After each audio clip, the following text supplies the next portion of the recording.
بسم الله الرحمن الرحيم. عارفين دي ايه؟ دي كارتة سوفت وير خاصة بالريسيفرات. هنشرح النهاردة في الفيديو ده ونوضح كل حاجة فيها وكل حاجة جاية معاها وازاي بنستخدمها وليه نزلت، وكل دقيقة في الفيديو او كل ثانية في الفيديو فيها معلومة. تابع الفيديو للآخر، ابقوا معايا.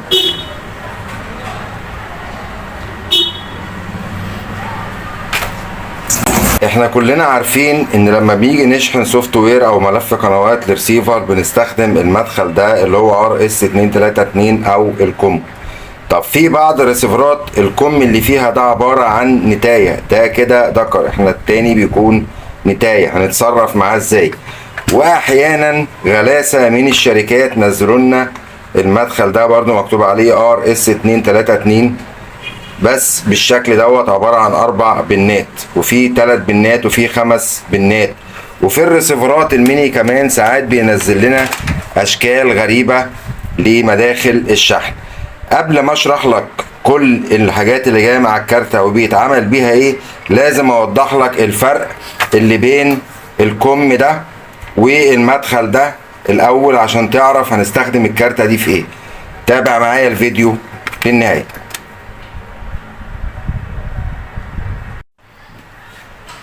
علشان نعرف نستخدم الكارتة دي ازاي لازم نعرف الاختلافات اللي بقت في الكابل اللي هو بتاع شحن الفلاشات او شحن السوفت وير او ملفات القنوات في الريسيفرات. زي ما وضحنا ان في اختلافات بين الكم وبين الجزء اللي فيه البنات بس، وقلنا ان في 3 بن و4 بن و5 بن. ايه قصة البنات دي؟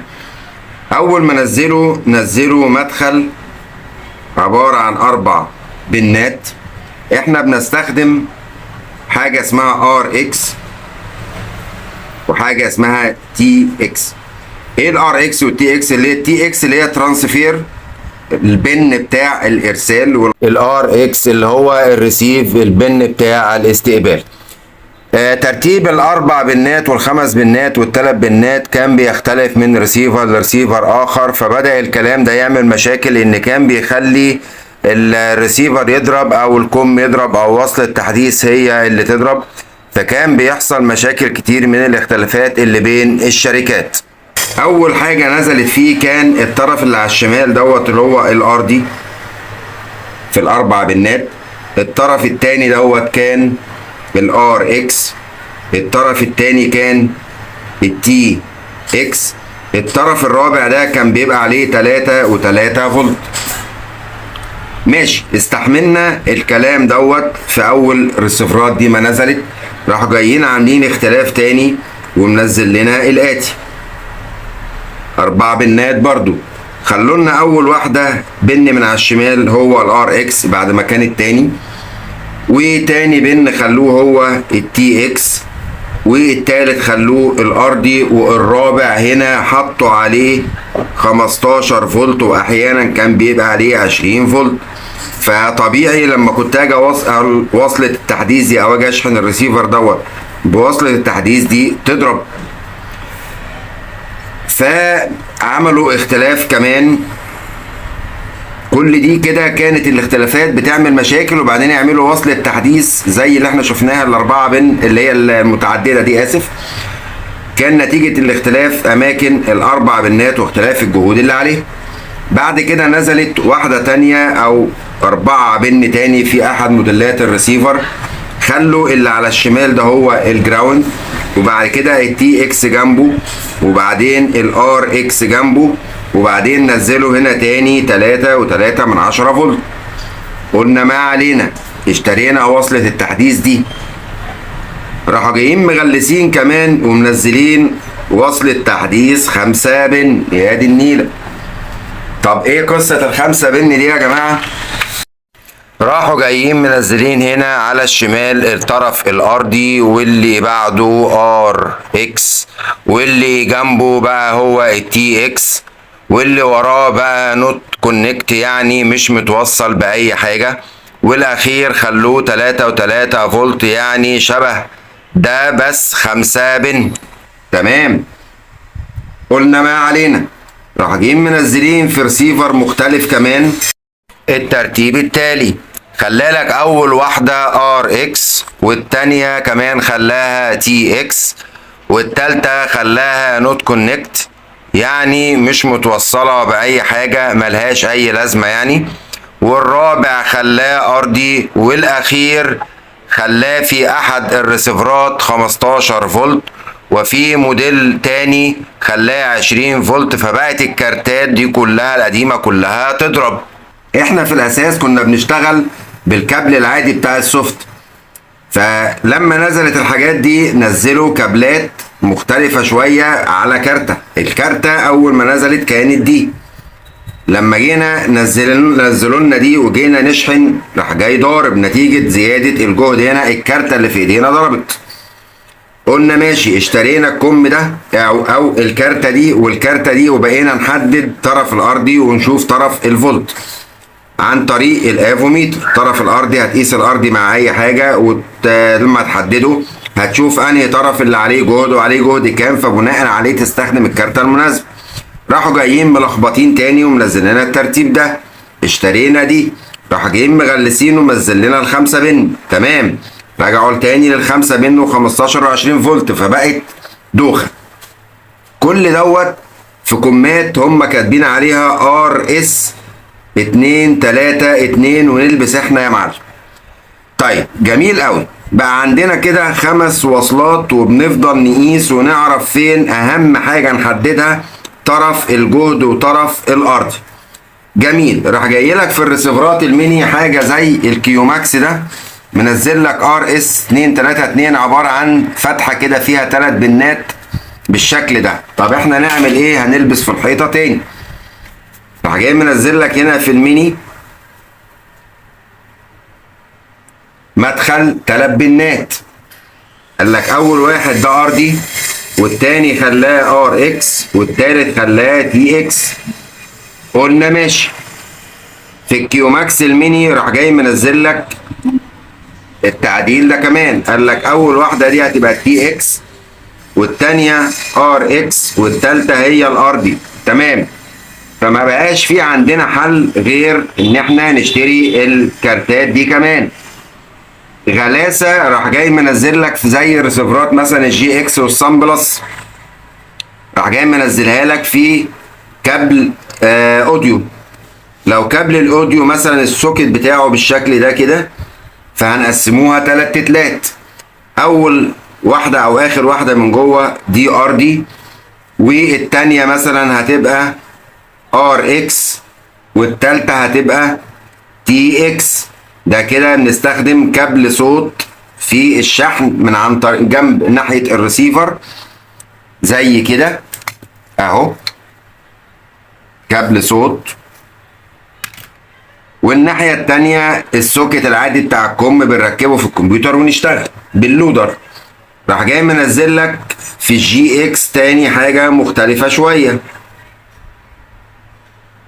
قال لك هنا هيبقى ده الار دي، وهنا التي اكس، وهنا الار اكس. فواحد من دول للجي اكس وواحد للسان بلس. فاحنا كده بقينا واقعين في حوسه كبيره. كل المشاكل دي او اغلب المشاكل اللي حاصله ديت في الريسيفرات معالج عالي او اي ال اي، والريسيفرات معالج جي اكس. دول اكتر معالجين عملوا لنا المشاكل دي. فعشان كده نزلوا لنا الكارتة المتعددة ديت، معاها ملحقات كتير وعليها بنات كتير. هنرجع انا كده فهمتك هي اتعملت ليه الكارتة المتعددة بتاعت شحن سوفت وير الريسيفر، وشرحت لك المشاكل ديت. هنرجع دلوقتي نقطع الفيديو وارجع اشرح لك كل المكونات اللي مع الكارتة وكل حاجة بتستخدم في ايه. تابعوا معايا علشان نفهم الحاجات ديت واحدة واحدة كده مع بعض. عندنا كابل سوفت عدل، وكابل سوفت معكوس، ووصلات دكر في دكر ودكر في انتاية. وعندنا الكابل المتعدد دوت فردة فيه للجي اكس، وفردة للسان بلس، وفردة للكيو ماكس. كده بيركب في المكان ده بالطريقة ديت كده، ده بتاع الكيو ماكس يركب كده. وبالنسبة للجي اكس والصن بلس بيركب هنا بالشكل دوت، واحدة فيهم للصن بلس والتانية للجي اكس. وادي جاك 4 طرف كبير او وصلة 4 طرف كبيرة، ودي وصلة 4 طرف اصغر في الحجم شوية، ودي اسلاك منفردة، ودي طبعا اللي هنستخدمها اكتر عشان دي هنقدر نحدد بعد ما نتعلم ازاي نحدد طرف الارضي وطرف الكهرباء. هنستخدم الحاجات دي اكتر من دي عشان دوت تقدر تغيره وتفرط تفك خالص ويبقى معاك الاربع اسلاك. وهنا ده وصلة 4 اسلاك ثابتة ومجدولة بالشكل دوت. وادي وصلة لبعض انواع الريسيفرات التانية، من ناحية يو اس بي ومن ناحية تشبه الشاشة بتاعة شاشة العرض بتاعة الريسيفر الصغير. يتبقى لينا دي هنشرحها بالتفصيل ونقول الاطراف دي ايه وكل استخدامات كل حاجة من ديت ايه. بص يا سيدي، هنا هتلاقي فيه 4 بنات، 4 بنات اصغر شوية و4 بنات تانية نفس الحجم. الاتنين دول نفس الحجم ودول اكبر. هنا 4 بنات مختلفة، وهنا 4 بنات اصغر حجم. هنا 3 بنات، وهنا برضو 4 بنات. يبقى انا عندي ادي 1 2 3 4 بنات كبار، وعندي 1 2 3 4 بنات اصغر، وعندي 3 بنات. وعندي هنا وصلة نتاية، وهنا وصلة ذكر. بركب الوصلة المعكوسة ديت، ديت بنركبها كده في المكان ده بالشكل ده كده، والناحية التانية بنوصلها في الكمبيوتر. هنا بنوصل وهنا بنوصل وهنا بنوصل 5 فولت، وهنا اليو اس بيهات بنشتغل عليها برضو. لما بنوصل 5 فولت اللمبات دي بتنور معانا. اما اليو اس بي دوت بيوصلها على الكابل ده كده، ومن الناحية التانية بتوصل في الريسيفر بتاعي. والوصلة دي كمان اقدر اركبها هنا الشكل ده كده واستخدمها ماشي، استخدمها عادي خالص. وممكن استخدمها مع الكابل المعكوس مباشرة واشحن بيها عن طريق اللودر على طول. خلينا بقى نشرح الكارتة ونقول ايه ده. لما نبص هنا كده هنلاقي مكتوب جنب كل بن ايه هو: تي اكس، ار اكس، جراوند، وهنا تي اكس، ار اكس، جراوند. الجنب التاني تي اكس، ار اكس، ار دي وفولت، واللي تحتها ار اكس، تي اكس، ار دي وفولت، ار اكس، تي اكس، ار دي وفولت بنات كبيرة. جراوند، ار اكس، تي اكس، فولت. الجنب دوت كله عليه فولت، والجنب ده الصغير عليه تي اكس وار اكس وار دي بس. الجزء التالت دوت جراوند، فولت، ار اكس، تي اكس البنات الصغيرة. بالنات الكبيرة فولت، ار اكس، تي اكس، جراوند. هنستخدم بقى الجزء ده ازاي؟ نستخدم دي ازاي؟ بنجيب مثلا الكابل ده اللي هو 3 بن، بنركبه هنا كده، ونركب الطرف التاني دوت في الريسيفر على حسب الحجم اللي بيكون معانا، الصغير في الصغير والكبير في الكبير. والكابل ده نفس الكلام، ده 4 بن هنركبه في المكان اللي متناسب معاه. بيركب هنا مثلا والناحية التانية في الريسيفر. او بنركب الوصلة دي على حسب نوع وشكل البنات وترتيبها في الريسيفر، وده طبعا بعد تحديد اطراف الكهرباء والارضي في الريسيفر. بنركب مثلا في الريسيفر بالشكل ده، واهم حاجة ان احنا نحدد اطراف الارضي والكهرباء التي اكس كده بالشكل ده هنشيل. اما الاسلاك دي فانا برتب براحتي وعارف كل طرف عليه ايه. مثلا هخلي هنا الارضي طرف ده، وهركب ار اكس في الطرف اللي جنبه كده، وهركب التي اكس. وبعدين اجي على الريسيفر اللي هنا زي ما هنتعلم مع بعض دلوقتي كمان شويه، هحدد طرف الفولت عشان استبعده، وهحدد طرف الارضي وهيتفضل عندي الار اكس والتي اكس. هروح جاي مركب كل واحد فيما يعنيه لوحده كده. انا استخدمت الطرف الابيض فرضا ان ده الجراوند، وطرف البني والطرف الاسود انا اعتبر ان ده كده الار اكس وده كده التي اكس، ولو فرضنا ان الترتيب ده مظبوط وهنجرب نشحن الريسيفر تمام مش تمام، هسيب الارض زي ما هو واروح جاي عاكس الطرفين دول، البني مكان الاسود يعني الار اكس مكان التي اكس والتي اكس مكان الار اكس، واجرب هلاقي الريسيفر شحن معايا. يبقى لما بحدد انا الاول بحدد طرف الارضي وطرف الفولت هنا في الريسيفر، وبستخدم بس 3 اطراف فقط. لو هستخدم الكابل الحر ده انا مش عايز غير الار اكس والتي اكس والار دي فقط للشحن. اما الريسيفرات اللي فيها جهد ال 15 او ال 20 وهستخدم معاها مثلا الوصلة اللي بالشكل دوت، فانا لازم احدد هنا الجهد فين والار دي فين عشان احط الوصلة دي فيما يتناسب معاه، سواء الار اكس والتي اكس. لو قلت مثلا ان كده الاتجاه بتاع الجهد والار اكس والتي اكس المتناسب، هروح جاي مركب في الريسيفر سواء بالشكل ده او بالشكل دوت على حسب ما يتناسب معاه في التوصيل بعد تحديد الار اكس والتي اكس. اما الاسلاك دي فبيبقى معايا حرية حركة ان انا ابدل بين الار اكس والتي اكس. هنوصل بقى الريسيفر ده بالكهرباء ونشوف هنحدد اطراف الارضي والكهرباء ازاي.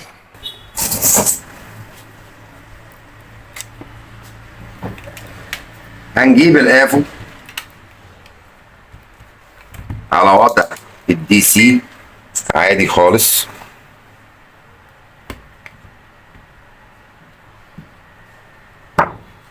وهنثبت على اي ارضي وهنبدأ نقيس البنات دي واحدة واحدة.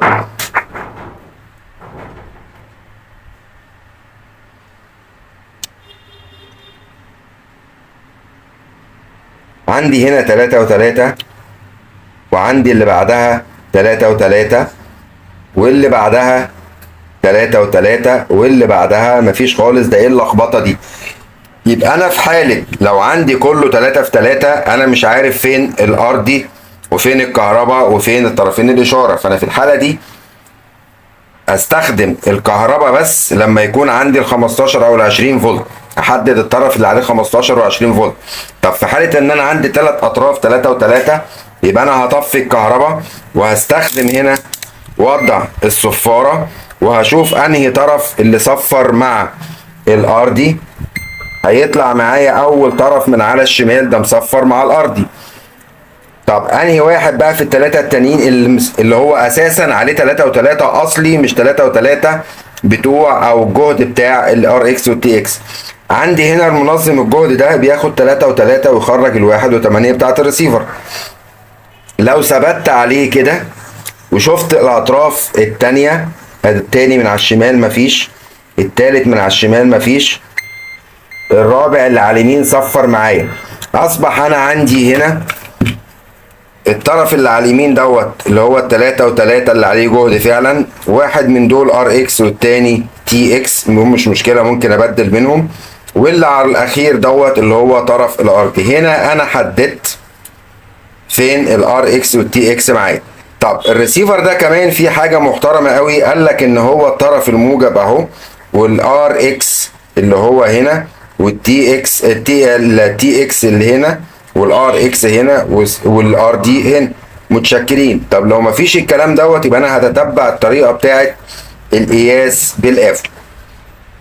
كده يبقى احنا شرحنا الكارتة المتعددة بتاعة سوفت وير الريسيفر، وشرحنا ازاي نعرف نحدد الاطراف، وشرحنا الكابلات المستخدمة مع الكارتة المتعددة بتاعة سوفت وير الريسيفر. اتمنى تكون المعلومة وصلت، وما تنسوناش من دعوة بظهر الغيب. شرفتونا.